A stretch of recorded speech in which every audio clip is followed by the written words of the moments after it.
உடையார் பாகம் 1 அத்தியாயம் 11. அம்மா, சீருடையாள் பஞ்சவன்மாதேவியை அழைத்தாள். பஞ்சவன்மாதேவி என்ன என்பது போல் திரும்பி பார்த்தாள். பல நாயன்மார்கள் பிரபலமாக இருக்க சுந்தரர் மட்டும் ஏன் உங்களுக்கு அவ்வளவு முக்கியமாக போயிற்று? சீருடையாள் கேள்வி கேட்டாள். பஞ்சவன்மாதேவிக்கு இந்த கேள்வி பிடித்திருந்தது. கெட்டிக்காரர்கள்தான் சரியான கேள்வி கேட்பார்கள். சரியான கேள்வி கேட்பவர்கள்தான் சரியாக தங்களை புரிந்து கொண்டவர்களாக இருப்பார்கள். கேள்வி கேட்க தெரியாதவர்களுக்கு பதிலையும் புரிந்து கொள்ள தெரியாது.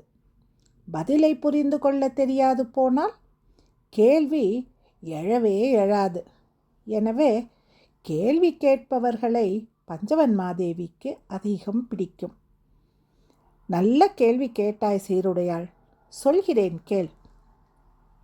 சுந்தரர் ஒரு கெட்டிக்கார அந்தணர். வாழ்க்கையை நன்கு அனுபவிக்க வேண்டும் என்ற எண்ணம் உடையவர்.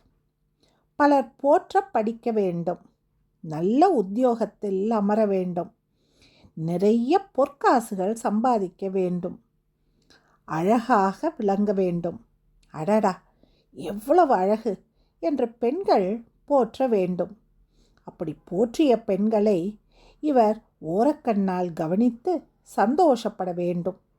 சபைக்கு நடுவே அது வயதானவர்களின் சபையாக இருந்தாலும் இளையவர்கள் நிறைந்த சபையாக இருந்தாலும் தானே முன்னின்று பேச வேண்டும். தன் குரலே அங்கு எடுபட வேண்டும் என்ற சாதாரண உத்வேகங்கள் கொண்டவர்.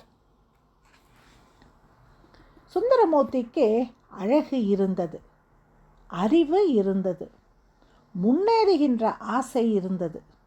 ஆனால் அதில் இறை நினைப்பு கலக்கவில்லை. நாலா பக்கங்களும் நாலா விஷயங்களிலும் மனம் பரவிற்றே தவிர எந்த விஷயங்களையும் இறை நோக்கி எடுத்து போகின்ற சிந்தனை ஏற்படவில்லை. தானே முக்கியம் என்கின்ற சிறிய கருத்து கொண்டு அவர் வளர்ந்து வந்தார். அந்த கருத்தை அழித்து அந்த அறிவை, அந்த அழகை, அந்த முன்னேறுகின்ற வேகத்தை இறைவன் தன் பக்கம் திசை திருப்பினார். அழகும் அறிவும் திமிரும் கொண்ட எல்லா மக்களும் சுந்தரமூர்த்தி நாயனார் குணத்தை தான் கொண்டிருக்கிறார்கள். அந்த குணத்துக்கு நடுவே இறை உணர்வு கலந்துவிட்டால் அந்த அறிவுக்கும் அழகுக்கும் அர்த்தம் ஏற்படுகிறது. இல்லையெனில் அவை நாசம் விளைவிப்பவையாக மாறி மற்றவர்களுக்கும் சேதம் விளைவித்து தாங்களும் மோசமாக அழிந்து போகிறார்கள்.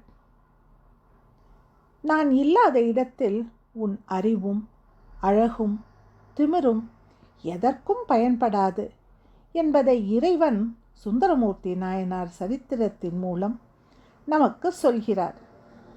உதாரணமாய், சித்திரவல்லி எவ்வளவு உயரம், எத்தனை அமைப்பான உடம்பு, இவள் துள்ளி துள்ளி ஆட எத்தனை ஆண்கள் விழி மூடாமல் பார்த்து கொண்டு இருப்பார்கள். இத்தனை ஆண்கள் பார்க்கும்படியாக ஆட்டம் தெரிந்த அந்த பெண்மணி ஆடுகிற போது வெறுமே காம இச்சை தூண்டுகின்ற பாடல்களுக்கு மட்டும் ஆடுவதால் என்ன புண்ணியம்? இந்த ஆட்டத்தை இவள் எத்தனை நாள் ஆடுவாள்? 5 வருடம் அல்லது 10 வருடம். பிறகு இவளை ஏறிட்டும் பார்ப்பார் எவரும் இல்லை. இதே ஆட்டத்தை இறைவன் பக்கம் திசை திருப்பி இறைவன் பெயரை சொல்லி இறைவன் மகிமையை சொல்லி ஆடினால் இவளை சகலரும் ஞாபகம் வைத்து கொண்டிருப்பார்கள். 20 வருடம் கழித்து பார்த்தாலும் கைகூப்பி வணங்குவார்கள். நீங்கள் அன்று இறைவன் பெயரை சொல்லி பாடி ஆடினீர்களே, அன்று நான் மனம் மாறினேன், அதற்காக உங்களுக்கு நன்றி என்று நன்றி சொல்வார்கள். ஆக உன் கலையையும் உன் அழகும் உன் அறிவும் உன் திமிரும் நல்ல விஷயங்களுக்கு பயன்படுவதுதான் முக்கியமே ஒழிய வெறும் மாட்டத்திற்கு அல்ல, வெறும் மனித இச்சைகளை தீர்ப்பதற்காக அல்ல. மனிதர்கள் இங்கு உண்மையாகவே எதை கற்றுக்கொள்ள வேண்டுமோ அதை நீ கற்றுக்கொண்டு மற்றவர்களுக்கும் கற்றுக் கொடுப்பதே உன்னுடைய அழகுக்கும் அறிவிற்கும் நீ செய்கிற மரியாதை. பஞ்சவன்மாதேவி உரத்து பேச 2 பெண்களும் திகைத்து போனார்கள். வாழ்க்கை முழுவதும் சுந்தரமூர்த்தி நாயனார் சாதாரண மனிதராகவே இருந்தார். தனக்கு என்ன வேண்டுமோ அதையெல்லாம் தயங்காமல் இறைவனிடம் கேட்டார். எதற்கு கேட்டாரெனில், இறைவனை புகழ்ந்து பாடுவதற்கு எது உபயோகமோ எது தனக்கு தேவையோ அதை கேட்டார். திருமண நேரத்தில் அவரை பிரிந்து வெளியே கூட்டி வந்த இறைவன் திருவாரூரில் பறவையார் என்கின்ற தேவரடியாரோடு சேர்த்து வைத்தார். பறவையார் தேவரடியார்தான். ஆனால் அரசரையோ செல்வந்தரையோ வியாபாரியையோ அவள் விரும்பவில்லை. இறைமயமான ஒரு ஆணுக்காக அவள் காத்திருந்தாள். அப்படி காத்திருந்த பறவையாருக்கு சுந்தரமூர்த்தி நாயனார் கிடைத்தார். தானே வலிய போய் அவளை நேசிப்பதாக சொன்னார் சுந்தரர். பறவையாருக்கு அவரை உடனே பிடித்துவிட்டது. அறிவும் ஞானமும் இறைத்தன்மையும் கொண்ட ஒரு மனிதரை சந்தித்து விட்டோம் என்ற மகிழ்ச்சியில் உடனே அவர் பாதங்களில் விழுந்து தன்னை அவரிடம் அர்ப்பணித்து கொண்டாள். அவருடன் சேர்ந்து வாழ்ந்து அவருடைய இறை தொண்டு மேம்பட மிகவும் உதவினார். அவர்கள் இருவருடைய வாழ்க்கையையும் இறை வாழ்க்கையாக போயிற்று. அம்மா, சித்திரவல்லி வாஞ்சையுடன் கூப்பிட்டாள். பஞ்சவன்மாதேவி அந்த விளைப்புக்கு நெகிழ்ந்து போய் திரும்பி பார்த்தார். நீங்கள் சுந்தரமூர்த்தி நாயனாரையும் பறவையாரையும் பற்றி பேசுகிறீர்களே, அல்லது உங்களையும் ராஜராஜ சோழரையும் நினைத்து பேசுகிறீர்களா? பஞ்சவன்மாதேவி அந்த கேள்விக்கு திகைத்து போனாள். கை நீட்டி சித்திரவல்லியின் கழுத்தை இழுத்து வளைத்து அணைத்து கொண்டார். நீ சொல்லுவது சரி. சுந்தரமூர்த்தி நாயனாரும் பறவையாரும் போலத்தான் நானும் ராஜராஜ சோழரும் இருக்கின்றோம். ராஜராஜ சோழர் வெறும் அரசரல்ல, இறைப்பணி செய்யவே அவர் இங்கு வந்திருக்கிறார். இந்த தேசத்தின் மேன்மையை உயர்த்துவதற்காக வந்திருக்கிறார். நமது நாகரிகத்தை எல்லா திசைகளிலும் பரப்புவதற்காக வந்திருக்கிறார். மக்களின் நலனுக்காக வந்திருக்கிறார். அவருக்கு என்னால் ஆன உதவிகளை செய்யத்தான் நான் பிறந்திருப்பதாக நினைக்கிறேன். என் ஆட்டமும் பாட்டமும் அறிவும் அழகும் அதற்காகத்தான் கொடுக்கப்பட்டிருக்கிறது என்பதை புரிந்து வைத்திருக்கிறேன். உங்களுக்கும் எனக்கு கிடைத்தது போல இறைப்பணி செய்கின்ற புருஷர்கள் கிடைக்கட்டும். அம்மா, தொலைவில் குதிரை சத்தம் கேட்கிறது. சித்திரவல்லி துள்ளி எழுந்து நின்றாள். அந்த சத்தத்தை சீருடையாலும் கவனித்து கேட்டாள். ஆமாம் அம்மா, 2 குதிரைகள் வரும் சத்தங்கள் கேட்கின்றன. 2 குதிரைகளின் சத்தங்களா? எனக்கு கேட்கவே இல்லையே. பஞ்சவன்மாதேவி காதை கூர்மையாக்கி கொண்டு கவனித்தார். தெள்ள தெளிவாக கேட்கிறது அம்மா. பழமநேரி பக்கத்தில் இருந்துதான் சத்தம் வருகிறது. பஞ்சவன்மாதேவிக்கு சட்டென்று வருத்தம் பற்றி கொண்டது. சற்று வயதானாலும் புலங்கள் மழுங்க துவங்கிவிடுமோ? 33 அகவைதான் ஆகிறது. ஆனாலும் உடம்பில் லேசாக ஒரு தொய்வு தெரிகிறது. விண் என்று திமிரி கிடந்த உடம்பு இப்பொழுது இல்லை. நான் இழுத்து கட்டிய வில் போல ஒரு வேகத்தோடு கூடிய செயல்கள் செய்ய முடியவில்லை. எல்லாவற்றிலும் ஒரு நிதானம், மென்மை வந்துவிட்டது. எதுவும் லேசான சந்தேகத்திற்கு பிறகே தெளிவாகிறது. இது புலன்களின் அழிவா அல்லது மனதின் முதிர்ச்சியா? யோசித்தார்.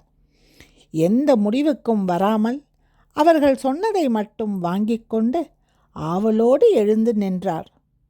குதிரைகள் சத்தம் வருகிறதா என்று கூர்மையோடு கேட்டார். இல்லை, அவருக்கு குதிரைகளின் சத்தம் கேட்கவே இல்லை.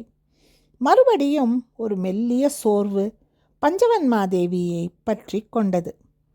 அவர் உப்ரிகையை தாண்டி உள்ளுக்குள் நடந்து அறைக்குள் கடந்து மாடிப்படியில் கீழிறங்கி முற்றம் சுற்றிய அகலமான நடைகளில் நடந்து வாசலுக்கு வந்து நின்றார். குளிர் அதிகமானது போல் ஒரு எண்ணம் வந்தது. இன்னும் சற்று இறுக்கி போர்த்தி கொள்ள வேண்டும் என்று தோன்றியது. மெல்ல மெல்ல உன்னுடைய புலன்கள் அழிந்து வருகின்றன என்று உனக்கு புரிகிறதா? உன்னுடைய சௌந்தரியம் குறைந்து கொண்டே வருகிறது என்றும் இதற்கு அர்த்தம். எப்பொழுது உனக்கு காது கேட்கவில்லையோ இன்னும் சற்று நாளில் உனக்கு கண் பார்வையும் மங்கத் தொடங்கிவிடும் அல்லவா? கண்கள் தெரியாத போது நடையும் தளரும் அல்லவா? நடை தளர்ந்தால் மூச்சு வேகம் மாறும் அல்லவா? மூச்சு வேகம் மாறினால் ஈலையும் இளைப்பும் ஏற்படும் அல்லவா? ஈலையும் இளைப்பும் ஏற்பட்டால் உடம்பில் பித்தம் ஏற்படும் அல்லவா? உடம்பில் பித்தம் ஏற்பட்டால் சட்டென்று நரை பெறுவோம் அல்லவா? பிறகு உடம்பில் சுருக்கங்கள் ஏற்படும் அல்லவா? உணவு செரிமானமும் இரத்த ஓட்டமும் குறைந்து போகும் அல்லவா? இப்படி வயதான பிறகு என்ன சாதிக்கப் போகிறாய்? நீ பெண்ணாய் பிறந்ததற்கு என்ன அர்த்தம் சொல்ல போகிறாய்? மனம் அவரை கேள்வி கேட்க துவங்கியது. அவர் எந்த பதிலும் இல்லாமல் இருட்டை நோக்கி வெறித்து பார்த்தார். அந்த பஞ்சவன்மாதேவியை ஊர் முழுவதும் கொண்டாடுவது எனக்கு புரிகிறது. அவள் தேவரடியார், அழகி, நல்ல பேச்சுக்காரி. அரசனை சரியாக இனம் கண்டு கொண்டு தன் கைக்குள்ளே போட்டு கொண்டவள். அவளால் பல பேர் பல உதவிகள் பெற முடியும் என்று நினைத்து அவளை சுற்றி சுற்றி வருகிறார்கள். எல்லாம் புரிகிறது.